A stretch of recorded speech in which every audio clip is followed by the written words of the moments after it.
Sébastien Stan, le soldat de l'hiver. On a John Walker, un équivalent de Captain America. David Harbour en Red Guardian. On a Ghost, enfin, en gros, c'est une sorte d'Avengers de second couteau, slash, un peu raté, tout ça. Alors, je le dis pas en mode pour dénigrer les nouveaux Avengers, je trouve que l'équipe fonctionne assez bien. Mais c'est parce qu'ils se présentent eux-mêmes comme ça, comme étant tous un peu. John Walker, c'est vraiment le Captain America de Wish, le Red Guardian, il a un peu. Voilà, il a envie que ce soit les vrais Avengers, mais il est un peu ridicule. Black Widow, Florence Pugh, elle est un peu torturée. Le soldat de l'hiver, bah, on sait que c'est un personnage, même si ça fait un moment maintenant qu'il est du côté des bons, il a été un personnage trouble. Donc voilà, l'idée c'est de créer en fait une ligue avec des personnages qui n'ont pas forcément un passé.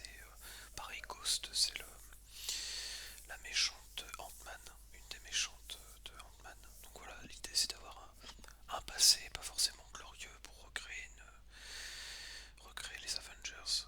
Mais voilà, Euh, tout ça pour dire que oui, effectivement, c'est encore un nouveau Marvel après le Captain America.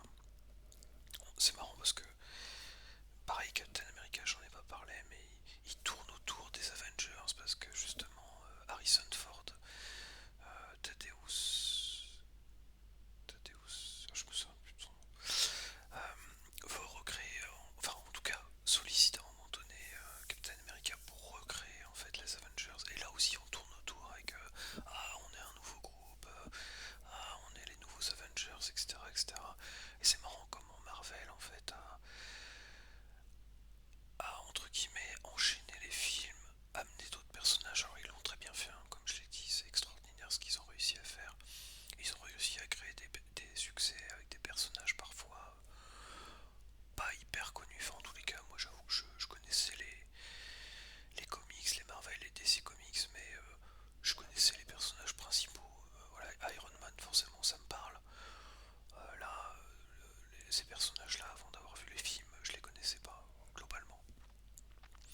Donc, donc c'est vrai qu'ils ont vraiment réussi à connaître le succès, mais d'un autre côté, le fait d'avoir enchaîné beaucoup de films, quelque part pour contrer le fait que les gens se lassent, bah, ils ont créé aussi une forme de lassitude. Enfin, en tout cas, ils n'ont pas pu reculer la lassitude qu'on a devant les films de super-héros. Et c'est vrai que maintenant, les Marvel marchent beaucoup moins. Ils ont lancé pas mal de choses sur la plateforme Disney+. Les derniers films ont quand même moins de succès, quoi qu'il arrive.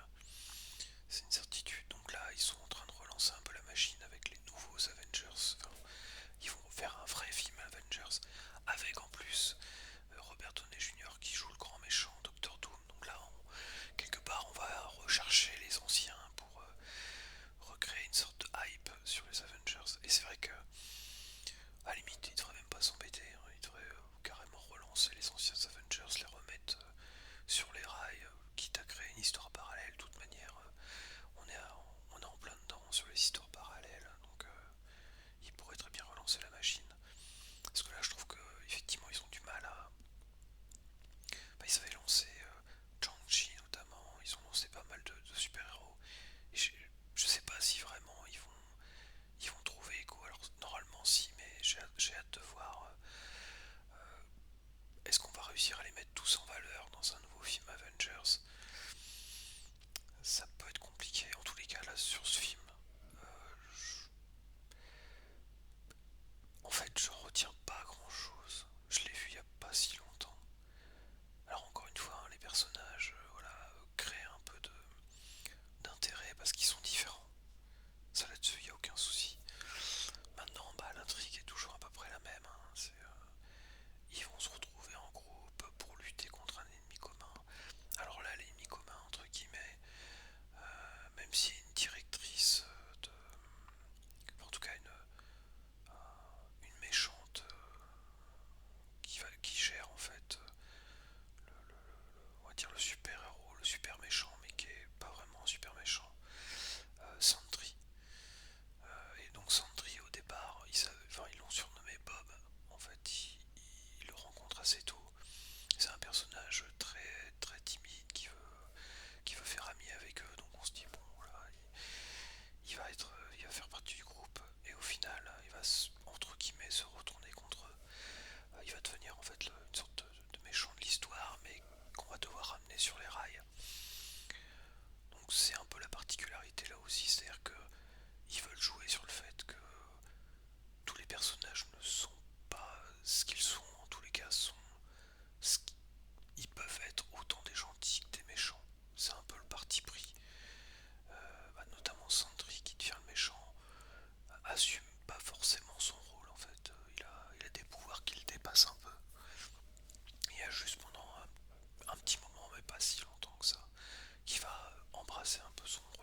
ça va paraître totalement idiot ce que je raconte, mais je trouve qu'il y a comme beaucoup de vidéos YouTube qui faisaient des parodies, qui s'amusaient en fait du cinéma. Je trouve que les Marvel ont du mal à prendre au sérieux leur sujet en fait. Alors je suis rien contre l'humour, hein, au contraire je trouve ça sympa, notamment dans les Spider-Man, je trouvais que c'était bien vu. Mais là en fait ça fait presque gag à la YouTube, c'est-à-dire qu'on balance une vanne, on se regarde, il y a un malaise, et puis après on passe à autre chose, et puis c'est un enchaînement de gags des fois. Et puis des fois même quand il y a des moments dramatiques, il faut absolument foutre un gag, même pourri, qu'on assume être pourri, pour dédramatiser la situation, et je trouve que ça marche pas. Et en fait c'est surtout le fait de faire ça dans tous les films, quasiment tous les films Marvel, et à des moments où c'est pas vraiment adapté, ça crée une overdose. Enfin, moi j'ai vraiment du mal en fait avec cet humour où on a l'impression en fait qu'on peut rien prendre au sérieux. Et j'ai vraiment eu cet effet là avec le dernier Spider-Man, où pourtant c'était la rencontre des trois Spider-Man originels qui sont vraiment, enfin qui est vraiment pour le coup une idée incroyable. C'est vraiment une réussite à ce niveau-là, mais sauf que c'est un pétard mouillé parce que la rencontre tourne autour de gags, autour d'humour pas forcément bienvenu, et c'est pas très spectaculaire, et du coup on passe complètement à côté. Et là, bah, je me dis, quitte à avoir des anti-héros, il fallait peut-être plus l'assumer et aller franco dans le côté, bah non finalement on n'est pas des gentils, ou alors on va faire des grosses conneries, et du coup on va complètement se planter, et là finalement il y a presque un côté, bah non, en fait, ok, on est imparfait, mais on va former une famille. Et puis toi aussi, le gros méchant, bah tu vas aussi devenir un membre de notre famille et on va tous se retrouver ensemble. Et du coup, bah, j'arrive pas à prendre ça au sérieux, quoi. C'est toujours le problème que j'ai avec les Marvel, enfin avec beaucoup de Marvel, pas tous, hein. Il y en a que j'aime bien, notamment Captain America et le Soldat de l'Hiver, où je trouve que c'est beaucoup mieux dosé. Mais il y en a d'autres, hein. Il y a le Avengers 3 que j'avais trouvé très très bien aussi. Mais globalement, encore une fois, hein, c'est très sympathique, les acteurs jouent bien, j'aime beaucoup Florence Pugh, Sebastian Stan, David Harbour, Matt Wyatt Russell, que je connais pas beaucoup, joue très bien son rôle, Anna John Kamen aussi, enfin, j'ai aucun problème avec le casting, qui incarne bien les personnages.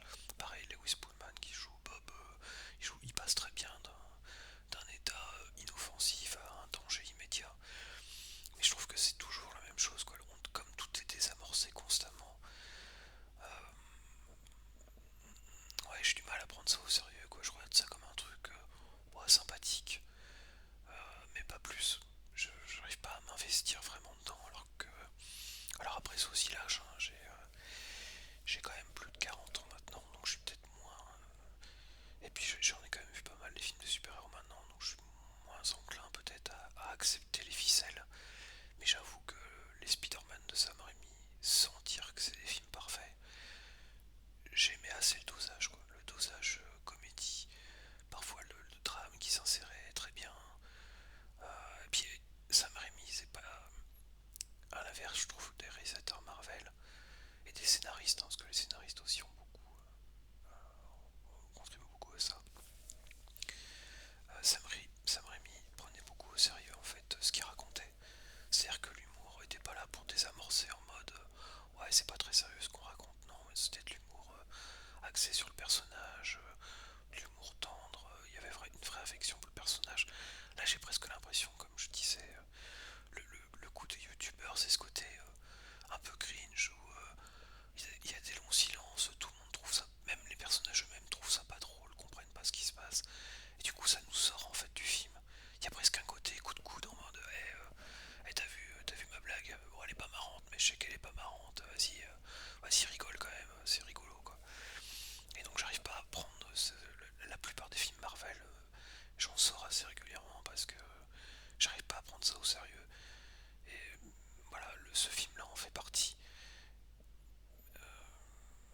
Voilà, je suis en train de repenser à un film qui avait pas bien marché, qui est pas trop apprécié, pas trop apprécié, pardon. C'est The Eternals, que j'avais bien aimé parce qu'il y avait moins cet humour-là. Et je trouve qu'il faudrait qu'ils arrêtent de tartiner de blagues dans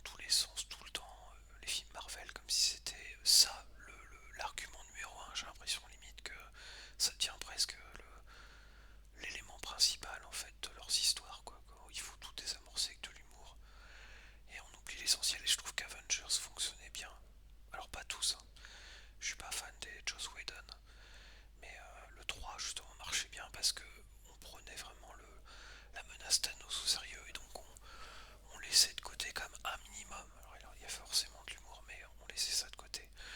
Donc voilà, je vous déconseille pas Thunderbolts, mais je vous le conseille pas. Enfin, en tout cas, c'est pas un truc à voir absolument, quoi. C'est un Marvel comme un autre, sympathique, mais sans plus. Ensuite, on passe à un autre film qui n'a strictement rien à voir. Les Linceuls, dernier film de David Cronenberg, donc un réalisateur complètement à part, un réalisateur qui, ouais, qui est un peu comme David Lynch, qui a sa propre patte, qui est hors du temps, qui continue à sortir des films qui sont dans son style, sans jamais vraiment respecter la tendance actuelle, c'est-à-dire que les promesses de l'ombre, dangereuse méthode, Cosmopolis, Map to the Stars, les crimes du futur et les linceuls, ça s'inscrit pas du tout dans le cinéma actuel. Et donc c'est complètement à part. Parfois on est hermétique. Par exemple, Map to the Stars, j'avais pas apprécié, mais pour autant il y a vraiment son style à lui et il fait pas de concessions dans son cinéma en fait. Et c'est ça qui est très intéressant, vraiment, il a une filmographie qui est impressionnante. Tous ses films ont quelque chose à raconter. C'est très axé sur le corporel, la chair. Et donc là, les linceuls, ce qui est intéressant, c'est qu'on parle de mort. Donc c'est un sujet qui me parle, ce que j'ai eu. Enfin, bon, après, tout le monde, ça peut parler à tout le monde, parce que ça questionne sur l'après-décès. Justement, quand on a perdu quelqu'un de cher, comment on gère ça. Alors c'est un sujet qui a été maintes fois traité, mais là, il est traité de manière très spéciale. C'est-à-dire qu'on peut consulter, enfin oui c'est ça, consulter en fait une vidéo où on voit en fait le corps de la personne se décomposer et donc il y a une forme de communication qui se fait, donc toujours dans l'optique de la chair, donc la chair meurtrie. Et donc il y a toute une histoire autour des profanations pardon, des tombes et donc des systèmes qui sont pourtant très sécurisés, qui coûtent très cher. Et donc le concepteur qui est Vincent Cassel. J'ai mis du temps à le trouver. Vincent Cassel qui joue bien, à peu près bien son personnage, donc va mener une enquête. Alors, j'avoue, je vais pas forcément le conseiller déjà parce que c'est un style Cronenberg, un film très lent. Et puis surtout, je reconnais que, en fait, plus le film avance, plus il devient ridicule en fait. À vrai dire, alors il y a de l'humour dedans. Je pense qu'il y a, enfin, comment expliquer? Je pense qu'il y a des situations qui sont assez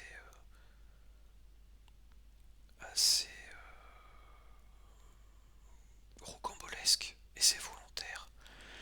Mais du coup, comme le film est très très froid et que ça parle de la mort, je trouve que ça marche pas du tout en fait. La première partie, on se dit bon, où est-ce que ça va aller? Déjà le concept de pouvoir observer en fait les morts dans leur tombe, ça pouvait, et puis donc toujours ce rapport à que devient le mort après qu'il soit passé de vie à trépas, que devient son corps et tout ça, donc ça pouvait être un concept intéressant. Mais c'est pas vraiment ce qui intéresse en fait Cronenberg. Alors c'est étonnant parce que c'est un projet très personnel.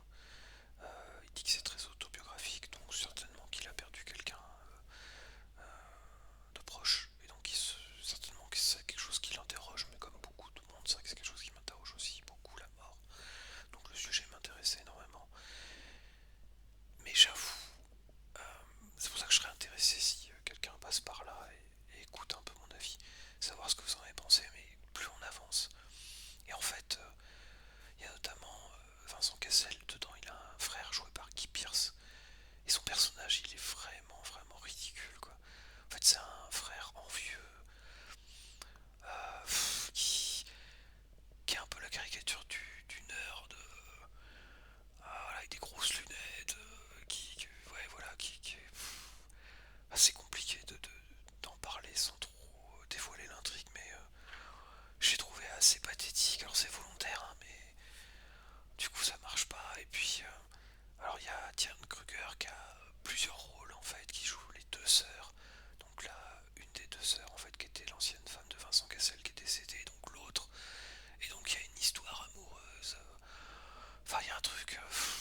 les ordinateurs, et ils peuvent tout faire, tout n'importe quoi, et puis ouais, ils sont avec des grosses lunettes, ils sont mal coiffés et tout.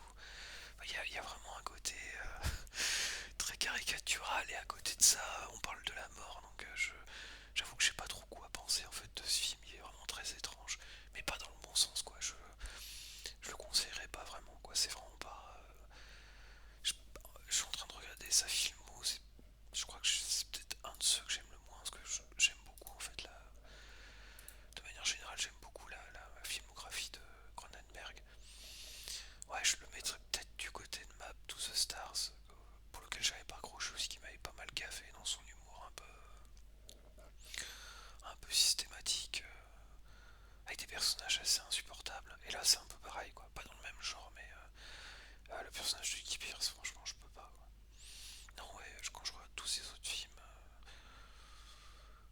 non, Le Festin de Nuit, c'était bon, un bon film. Mister Butterfly, j'avais beaucoup aimé, c'était très glauque. Crash, très spécial, pas inintéressant, mais difficile d'accès. Existence, qui était bien aussi. Alors parfois, c'est vrai, un peu décontenançant. Pareil. Non, ouais, ouais, les lincels, c'est peut-être un de ses plus faibles, ouais. Franchement, pour moi, il y a des chances, quoi. Il y a vraiment des chances que ce soit le plus faible. Faut que je regarde certains de ses films, mais ouais, le mélange est vraiment hyper étrange, quoi. Il est vraiment hyper étrange.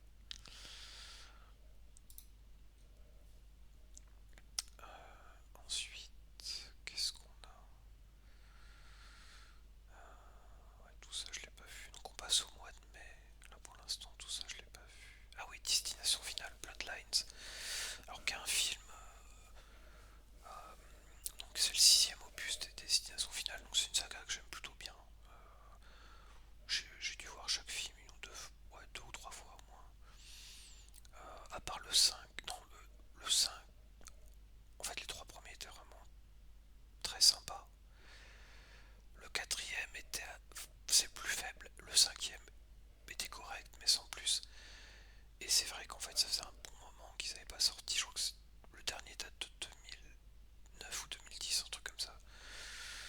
Donc ça fait une dizaine d'années. Et c'est vrai que faire une suite aussi longtemps après, j'avais un peu peur du résultat. Et très franchement, pour moi, c'est un des meilleurs. Très franchement. Il y a une intro qui est excellente, que je pense que beaucoup de monde connaît, qui se passe dans un restaurant en fait, surélevé. En fait, ils montent dans un grand bâtiment avec un ascenseur. Ils se retrouvent tout en haut. Donc c'est un restaurant panoramique. Et donc forcément, il se passe des événements qui fait que toute la tour en fait s'écroule, mais au fur et à mesure. Et en fait, c'est vraiment très très bien fait, de bout en bout, que ce soit au niveau de la réalisation, puis au niveau des idées, en fait, comment les rebondissements se font, c'est-à-dire que ça se fait avec une petite pièce jetée qui se retrouve à différents endroits, et puis ça crée des effets en chaîne. Et donc toute l'idée, en fait, ces effets en chaîne sont vraiment très bien trouvés. Et ensuite, on enchaîne du coup avec, alors là, c'est tout nouveau. C'est une famille en fait qui est concernée par ça, parce que en fait, une des survivantes de la tour, donc de cette intro, et en fait la grand-mère d'une toute une famille qui est concernée. Alors bon, c'est une histoire un peu simpliste, hein, mais ça permet en fait de coller en fait toute la famille par rapport à la mort. Et donc du coup, ce qui est très sympa, c'est qu'ils se retrouvent pour un repas de famille où tout le monde est là, les cousins, cousines, les oncles et tantes, voilà. Et donc ça peut arriver de n'importe où parce qu'il n'y a pas vraiment en fait l'intro, donc le gros moment en fait où tout le monde doit mourir, tout le monde meurt à part la grand-mère. Et donc tous les gens en fait qui sont concernés par la mort n'étaient pas dans cette tour là. Donc c'est vraiment au hasard en fait. Et donc c'est une idée qui est plutôt sympa parce que justement ça crée une empathie. Tous les personnages alors sont assez caricaturales mais sont quand même ont une forme de sympathie entre le père vraiment trop gentil, le fils voilà, qui est un peu nihiliste, un peu qui aime pas trop côtoyer sa famille, la sœur qui est un peu voilà pareil, un peu fille gâtée. Enfin voilà, chaque personnage en fait a un peu son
Benicio del Toro.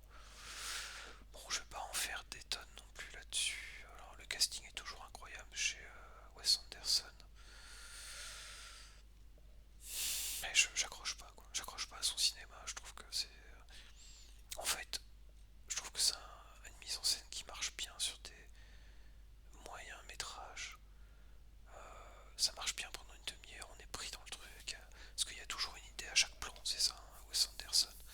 Il crée en fait un peu dans le style maison de poupée.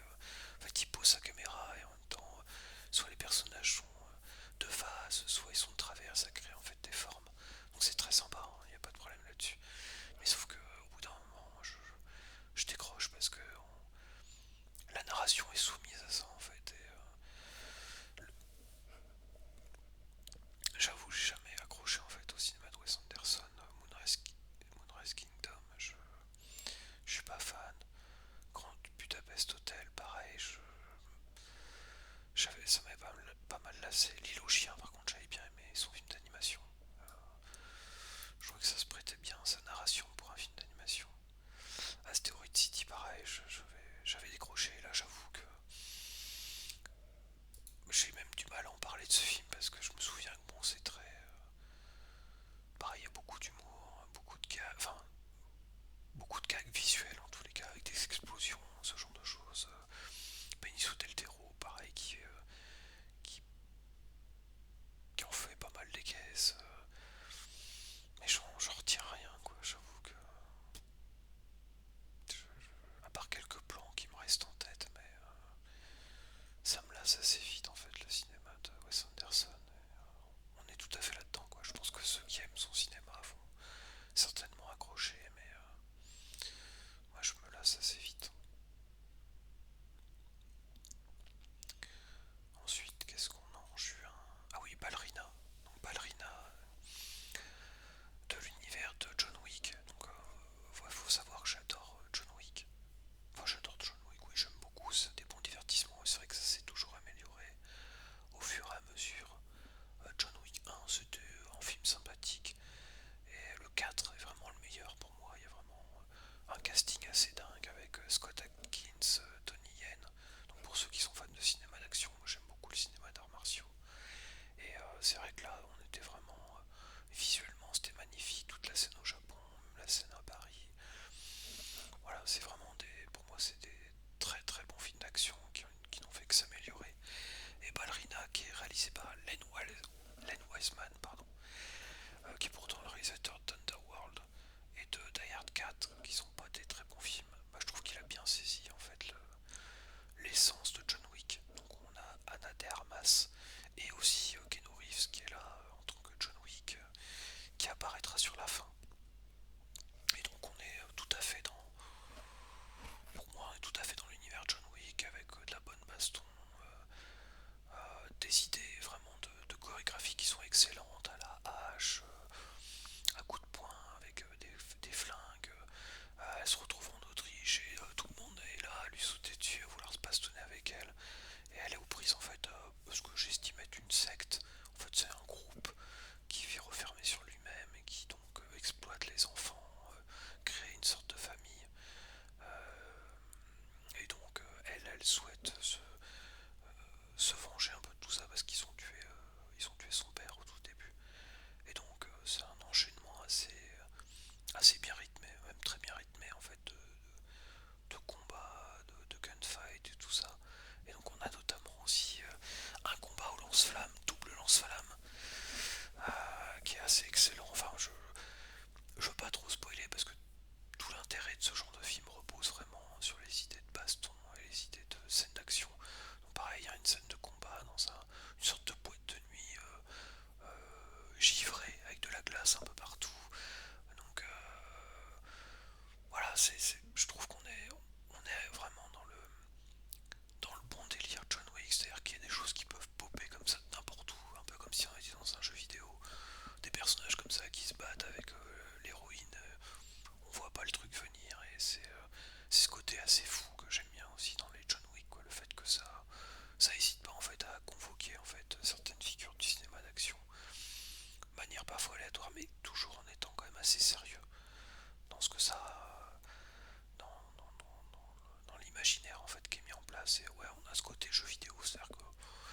être une cuisinière avec un couteau de boucher qui sort, ça peut être un mec avec un lance-flamme, ça peut être n'importe quoi. Donc c'est toujours très imagé. Donc pareil, je serais assez friand de voir une suite de Ballerina. Anna de Armas joue bien son personnage. Ça change un peu de John Wick, le personnage de Keanu Reeves. Donc voilà, je conseille ce film-là. Len Wiseman, pour le coup, fait, contrairement à son Die Hard 4, qui est pas si mauvais avec le recul, mais qui a rien à voir avec le Die Hard 1 et 3. Là, je trouve qu'on est vraiment bien rattaché à l'univers de John Wick. Euh, voilà, on a bien on est dans le spin-off qui respecte le produit original. Ensuite, Life of Chuck. Donc, of Chuck, c'est un film de Mike Flanagan. Donc, c'est un réalisateur que j'aime beaucoup.